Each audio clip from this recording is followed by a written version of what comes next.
Gold, trusted gold buyers. మీరు తాకట్టు పెట్టిన బంగారాన్ని విడిపించి ఈ రోజు ఉన్న మార్కెట్ ధరకు కొనబడను. చిరంజీవి గారితో మీరు అసలు ఏ కైండ్ ఆఫ్ సినిమా చేద్దాం అనుకున్నారు? ఏ సినిమా చేయాల్సి వచ్చింది? దానిలో మార్పులు చేర్పులు ఏమైనా ఉన్నాయి? కేవలం ఇదే కథ అనుకున్నారా చిరంజీవి గారితో? ఆయనతో ఏ కథ అయితే అనుకున్నా ఆ కథే చేస్తున్నారండి. అంతేనా? మళ్ళీ కథ మార్పులు గట్ట ఏం జరగలే, ఒకటే లైన్ అనుకున్నారు, ఆ లైన్తోనే చేస్తున్నారు. అంతేనా? అసలు ఈ సినిమాలో చిరంజీవి గారిని మీరు ఏ విధంగా చూపించబోతున్నారు అన్న దాని మీద ఇప్పుడు ప్రజెంట్ ఉత్కంఠ అంతా మొత్తం అల్లుకుని ఉంది, దాని చుట్టూరా ఆవరించింది. మీరు ఏ రకంగా ప్రజెంట్ చేస్తున్నారండి అని అడిగితే ఆ ప్రశ్నకి మీ సమాధానం ఏంటి? ఫ్యాన్స్ అందరూ హ్యాపీగా ఫీల్ అయ్యేలా ఆయన ప్రజెంట్ చేస్తాను సార్.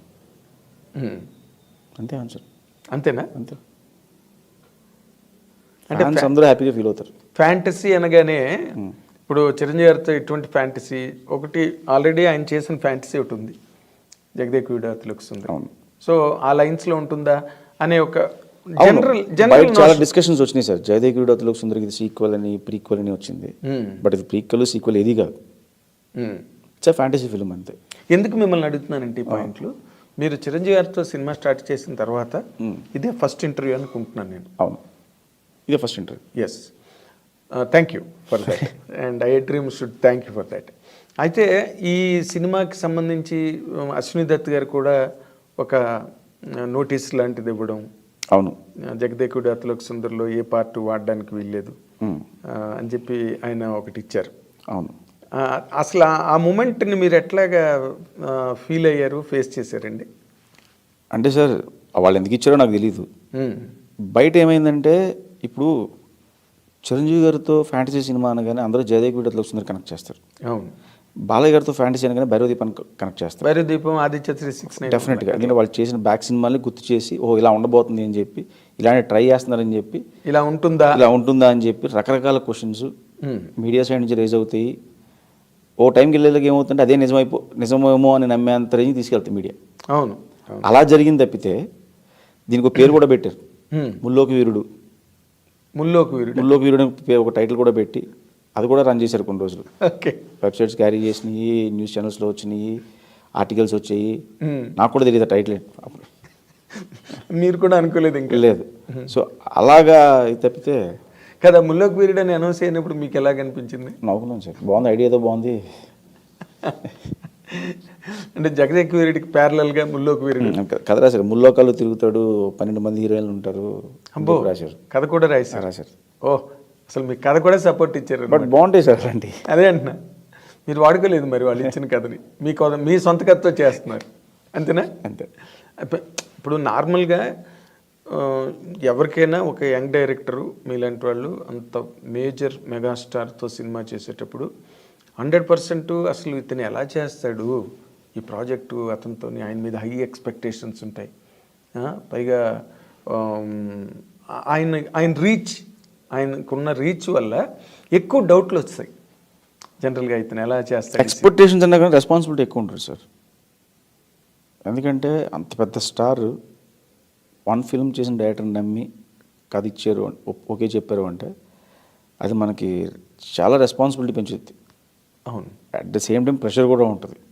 ఎందుకంటే ఈయన నమ్మినప్పుడు ఈయన ఎలా చూపించాలి, సో ఏ వేలో వెళ్ళాలి, ఇలాంటి రకరకాల డౌట్స్ ఉంటాయి. సో అవన్నీ క్లియర్ చేసుకుంటూ వెళ్ళడానికి నాకు చిరంజీవి గారు బాగా సపోర్ట్ చేశారు. ఓకే. ఓకే. ఆయన నాకు ఫ్రీడమ్ ఇచ్చారు. యాక్చువల్లీ నేను అనుకున్నది ఏదైనా సరే ధైర్యంగా చెప్పగలను ఆయన ఇచ్చిన ఫ్రీడమ్ వల్ల. సార్ నేను అనుకుంటున్నాను ఇలా వెళ్దామా అని చెప్పి, ఆయన నచ్చితే ఇమీడియట్గా గో హెడ్ అంటారు, లేదంటే ఆలోచించి ఒకసారి అంటారు. అంతే.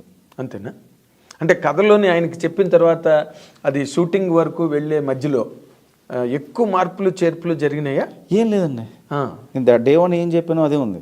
అంతేనా? ఓకే. లెంత్లో ఎక్కువైతే అవన్నీ ట్రిమ్ చేసి పేపర్ మీద ఎడిట్ చేసాను తప్పితే, మేము పేపర్ మీద ఇది అనవసరంగా పడదలే వద్దు ఇలాంటివి తీసాను తప్పితే మేము డే వన్ ఏమనుకుని కథ చెప్పామో అదే ఉంది. ఓకే. అంటే ఇప్పుడు ఆయనకి ఆయన కెరీర్లో జగదేక వీరుడు అతిలోక సుందరి అనేది one of the best films, there is no doubt. మళ్ళీ ఆయన చేస్తున్నది ఇదే ఫ్యాంటసీ సినిమా. ఇంత గ్యాప్ తర్వాత ఇది ఏ రేంజ్లో ఉండొచ్చండి ఊరికే? అంటే ఒక జనరల్ ఐడియాకి Jagadeka Veerudu Athiloka Sundari all time great hit. Sir ఏ రేంజ్ అనే దానికి మన దగ్గర మెజర్మెంట్, థర్మామీటర్ మెజర్మెంట్ ఏం లేవు సార్. అది మనం కొలిసి చెప్పలేము. అది అదే టైలర్ టేప్ లేవు. టైలర్ టేప్ వేసి ఇది ఈ రేంజ్ ఉంటుంది, ఇది ఈ రేంజ్ ఉంటుంది, అందరూ ఆ రేంజ్ సినిమా చేయాలనే చేస్తాం. ఓకే. అది బయటకు వచ్చిన తర్వాత అది కనెక్ట్ అయితే ఆడియన్స్ చెప్తారు ఆ రేంజ్ ఏంటనేది. అంతే తప్పితే నేను ఈ రేంజ్ సినిమా చేస్తాను అంటే తక్కువైతే చేయవా ఎక్కువైతే చేయవా ఒప్పుకోవా? అంతే కదా సార్. ఇప్పుడు 100కి చేస్తానంటాను, 110 అయితే చేయవా నువ్వు? 1000 అయితే చేయవా? ఇంతే చేస్తావా లేదా తక్కువ చేస్తావా అన్నది ఉంటుంది. ఉండదు. మనకు నమ్మి తీసిన ప్రోడక్ట్ బయటికి వెళ్ళిన తర్వాత ఆడియన్స్ ఇచ్చేదే రేంజ్. Of course. సో డెఫినెట్గా ఒక రేంజ్ సినిమా నమ్మే స్టార్ట్ చేస్తాం, కరెక్ట్, నమ్మే తీస్తాం. కరెక్ట్. బయటికి వెళ్ళిన తర్వాత చెప్పాలి ఆడియన్స్ అది. అంటే ఇందులో ఒక పాయింట్ ఉంది. మీరు అనుకున్న కథ ఓవరాల్గా కనుక చూస్తే ఇప్పుడు బింబిసార తర్వాత వశిష్ఠ కదా, బింబిసార ముందు కాదుగా, బింబిసార తర్వాత వశిష్ఠ కాబట్టి అసలు తను ఎట్లాగా ఇప్పుడు మీ మీద మీకు కూడా ఒక నమ్మకం డెవలప్ అవుతుందిగా.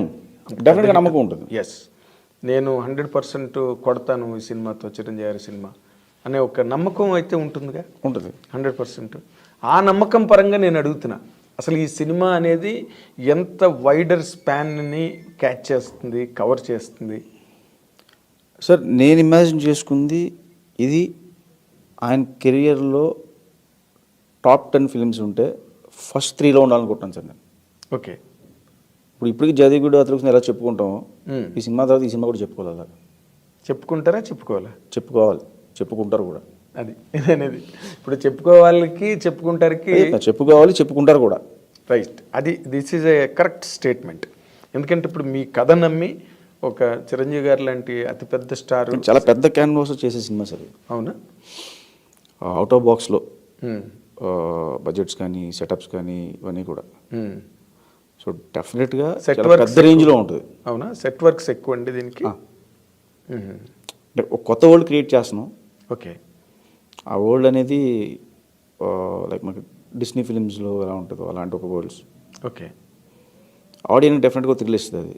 అది వేరే వరల్డ్లోకి వెళ్ళినట్టు. అవును, అవును. బడ్జెట్స్ కూడా ఆ రేంజ్లోనే పేరుతాయి. డెఫినెట్గా మరి వేరే వరల్డ్కి వెళ్ళినప్పుడు బడ్జెట్ అవుతుంది కదండి. కదా.